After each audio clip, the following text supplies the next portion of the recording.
Students, once again I'm here. In previous lecture we have tried to solve 4 numerical problems and some of the problem to be given to unsolved problem to as a homework. Hope you have tried at your home. Now continue with some more numerical in today's class.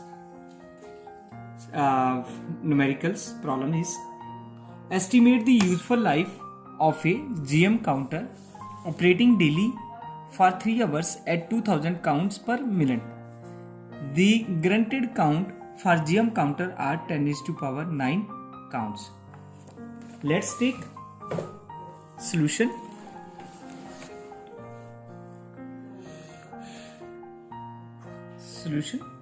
Suppose the total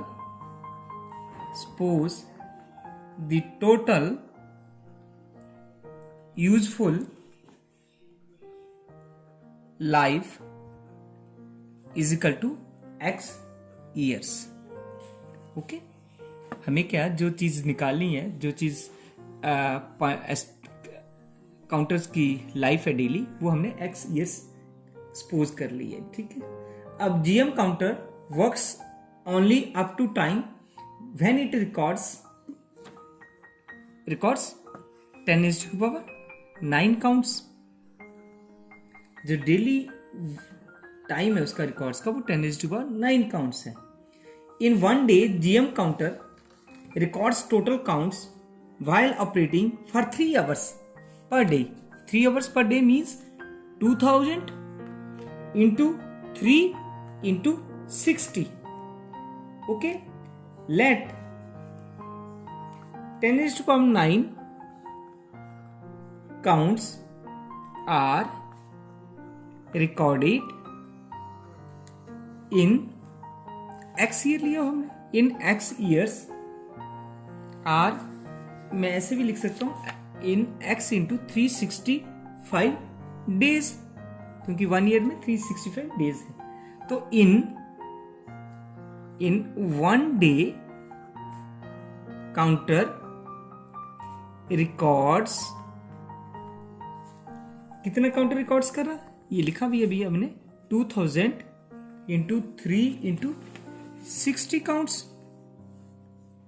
okay, in x into 365 days. 1 के लिए लिया. अब हम counter records is equal to 2000 into 3 into 60 into x into 365 counts लिख सकते हैं. This number is equal to कितना था, 10 इज टू पावर 9 के. तो मैं, it means I can write it here, x is equal to 10 is to power 9, ये बाकी नीचे आ जाएगा, 2000 into 3 into 60 into 365. Then I can calculate it. Approximately कितनी वैल्यू आ जाएगी, 7.62 ईयर्स आ जाएगी. Okay, hence the useful life of GM counter approximately कितने की, 7.62 years आ गई. This is the answer for this numericals. Now let's take one more example. Suppose a GM counter with dead time of 2 into 10 is to power 4 second minus 4 second register 30,000 counts per minute. Find the counting rate of the incoming beam of particle in terms of the particles received per second. Solutions. The true counting rate is equal to observed counting rate upon 1 minus observed counting rate multiplied by dead time. This is the formula to count the true counting rates of a counter, of any counter. Observed counting rate, observed counting rate is equal to कितने दियो 30,000 upon 60. Cancel this 500. It means that 500 counts per second हो गया. True counting value निकालनी है हमने formula पहले ही लिखा हुआ. True counting rate is equal to observe value कितनी निकाली है काउंटिंग रेट से अपने 500 अपॉन 1 माइनस काउंटिंग था 500 observe counting rate into dead time अभी हमें दिया हुआ 2 इंटू 10⁻⁻⁴. तो 2 into 10⁻⁻⁴ after calculation I can calculate it 556 counts per second. Hence the true counting rate is 556 counts per second. This is the answer for this numerical. Let's start one more. Sodium emits 2 gamma rays of energy 511 kilo electron volts and 1275 electron volt. These rays are detected by sodium iodized spectrometers. These 2 gamma rays falls at 1202 and 3000 channels. Full width at half maximum, short form है FWHM.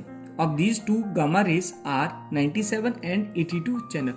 Find the energy resolution at these energies. We have to calculate the find energy resolutions.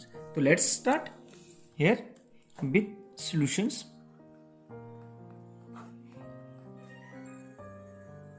Suppose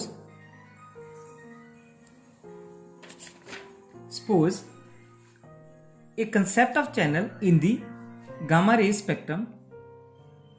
We know that the output pulse amplitude of the amplifier is directly proportional to the energy of gamma rays absorbed by the detector.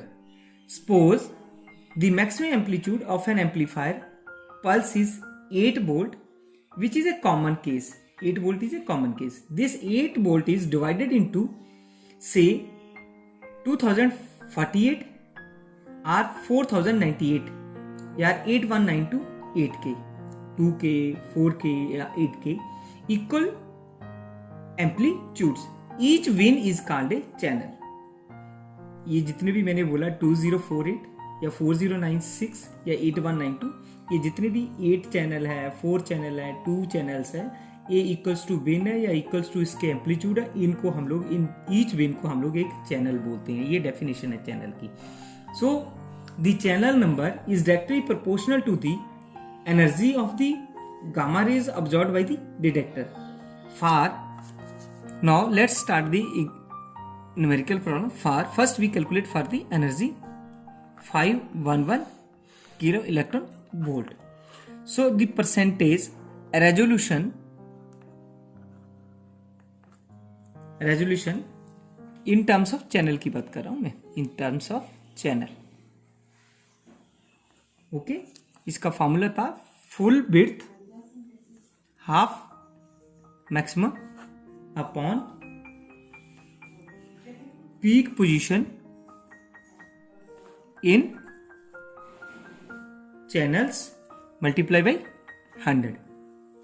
Okay, we have given here 97 channel upon peak value दिया 1202 this into 100. Then we can calculate it 8.1%. The resolution is 8.1%. Resolution in kilo electron volt. Full width half maxima upon peak position in channel multiply by कितनी value दी है 511, क्योंकि किसके लिए calculate कर रहे हैं 511 kilo electron volt. अब calculate करता हूं इसको तो हमारे पास कितना आ जाएगा, this is 97 upon 1202 into 511 is equal to किसके बराबर आ जाएगा 41 किलो इलेक्ट्रॉन वोल्ट। तो रेजोल्यूशन जो है इस केस के लिए 511 किलो इलेक्ट्रॉन के लिए कितनी रेजोल्यूशन आई 41 आ गई। For similarly for second case कितना है 1275 kilo electron volt. Same steps we have to here calculate करनी है हमें resolution in terms of channel see करेंगे। ओके, सेम फॉर्मूला है, full width half maximum upon peak position in channels into 100। Here कितने channels है मेरे पास 82 channels है। ये देखो यहां दिए हुए हमारे पास 97, सेकंड के लिए 82 है, तो 82 अपॉन इसके लिए वैल्यू हमारे पास दी हुई है चैनल्स के लिए। ठीक है, तो हम इस वैल्यू को पुट कर लेते हैं 1202 into 100 is equal to 6.8%। Okay, पर यहां मैं क्या करूंगा 3000 लूंगा, यहाँ पे मैं 3000 लूंगा। 3000 चैनल्स दिए ना, तो इसके लिए मैं 3000 चैनल ले सकता हूं। तो 82 अपॉन 3000 इंटू 100 कैलकुलेट कर लेंगे इसको 82.32 पॉइंट समथिंग वैल्यू आ जाएगी, 45 अप्रोक्सीमेटली इतनी वैल्यू आ जाएगी हमारे पास। Okay, percent 45। फिर नेक्स्ट हम रेजोल्यूशन निकाल लेंगे इसकी, resolution kilo electron volt. Similarly formula मेरे पास, तो 82 इंटू वैल्यू कितनी दी है इसमें हमारे पास 1275 है, 1275 अपॉन 3000। तो ठीक है, इसकी भी वैल्यू हम कैलकुलेट करेंगे। अभी ये कैलकुलेट की थी 2.4 इंटू 1275। ओके, तो ये जो वैल्यू आएगी ये इसका आंसर्स निकल गया। You can multiply by this may be suppose x values. Okay, you can calculate in this way this the numericals. For today's class, we take one more last numerical for today's class. Calculate the thickness of the depletion layer of a silicon detector of active area 1.6 centimeters square. The capacitance of the detector is 100 microfarads. The dielectric constant for silicon is 12. What is the amplitude of the voltage pulse developed across this detector? When oxygen ions of 12 mega electron volt is completed stopped in it, energy required to create one electron whole pair is 3.2 electron. So let's try to solve it. Okay, first given epsilon r. Epsilon r is nothing but it is relative permittivity. कितनी value दी है 12 दी है, मैंने 12 volt निकली। फिर epsilon not value is nothing but it the permittivity for free space. Free space के लिए आपको शुरू से +1 से आप लोग ये लर्न करते आ रहे हैं 8.85 इंटू 10⁻⁻12। ओके, तो डायलेक्ट्रिक कॉन्स्टेंट्स कितना हो गया, एब्सोल्यूट डायलेक्ट्रिक कांस्टेंट की बात कर रहा हूं, dielectric constants, absolute dielectric constant की बात कर रहा हूं मैं यहाँ पे। एब्सोल्यूट डायलेक्ट्रिक कांस्टेंट का फॉर्मूला होता है हमारे पास, आपको याद है, इसको एप्सिलॉन से लिखते हैं, epsilon r into epsilon naught. तो इन दोनों को मल्टीप्लाई कर सकते हैं 12 into 8.85 into 10⁻12 is equal to किसके बराबर गया। तो इसको चलो कैलकुलेशन बाद में करते हैं क्योंकि अभी हम इसको कैंसिल भी करना है। ओके, फिर कैपेसिटेंस दी हुई है उसने हमें, कैपेसिटेंस कितनी दी है सी जो वैल्यू दी है 100 माइक्रोफेराड्स दिया, इसको मैं 10⁻12 फेराड लिख सकता हूँ। एरिया दिया हुआ कितना, एरिया 1.6 सेंटीमीटर स्क्वायर, या मैं इसको ऐसे भी लिख सकता हूँ 1.6 into 10⁻⁴। Am I right this? Yes. Okay, we know the formula in +1 here, d is equal to epsilon a upon c। अब d मैं यहां से निकाल सकता हूं, c भी है मेरे पास, एप्सिलॉन भी है, ये सारी वैल्यूज है मेरे पास। Putting the value in this equation 12 into 8.85 into 10⁻12 into 1.6 into 10⁻4 upon capacitance अभी आपने लिखी है 100 इंटू 10⁻12। ये जो वैल्यू कैलकुलेट आती है, सपोज मेरे पास आ जाती है 170 इंटू 10⁻⁴ अप्रोक्सीमेटली -6, या ऐसे भी लिख सकते हैं हम 170 माइक्रोन्स भी लिख सकते हैं इसको हम लोग। ओके, अब थिकनेस दी हुई है उसने, thickness of depletion layer, depletion layer की थिकनेस ऊपर दी हुई है आपको न्यूमेरिकल में, कितनी दी हुई है, कितनी है, ये देखो, ये आपने क्या निकाली, D is nothing but thickness, ठीक है, ये गिवन ही होगी अब, क्योंकि जब हमने कैलकुलेट कर लिया तो ये हमारे लिए गिवन ही होगी है, तो 170 माइक्रोन्स होगी, राइट। अब हम number of ion pairs produce करेंगे, number of ion pairs produced कितनी है वो, 12 इंटू 10⁻⁶ अपॉन 3.2, ठीक है, तो ये 12 इंटू 10⁻⁶ अपॉन 3.2, ये कितनी आ गई मेरे पास, 3.75 इंटू 10⁻⁶ आयन पेयर्स होगी। अब चार्ज निकाल सकते हैं हम इस पे, charge on these ion pairs, ion pairs, these ion pairs में कितना चार्ज हो जाएगा आयन पेयर्स, अभी हमें पता है कि देखो 3.75 into 10⁻⁶ into 1.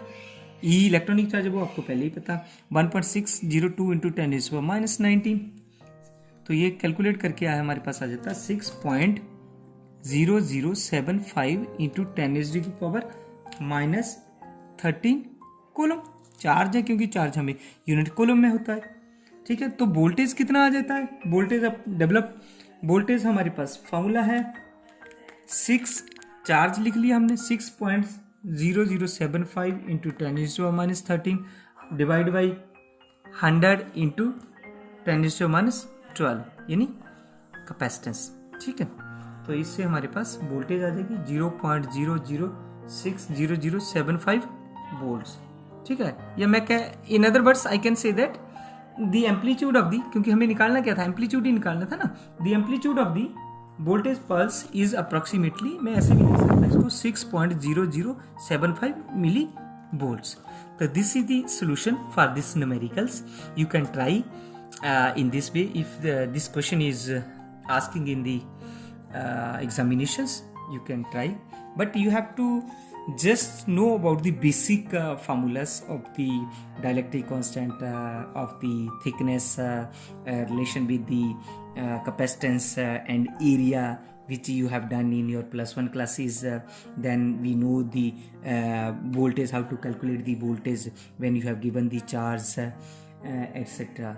Okay, thank you for today's class. If any questions, if any doubts, you can ask me, and after that I will give you some unsolved problems, try at your home, and after that I think you enjoy these chapters of nuclear detectors and its numericals. Hope you enjoy full of these lectures. Thank you once again.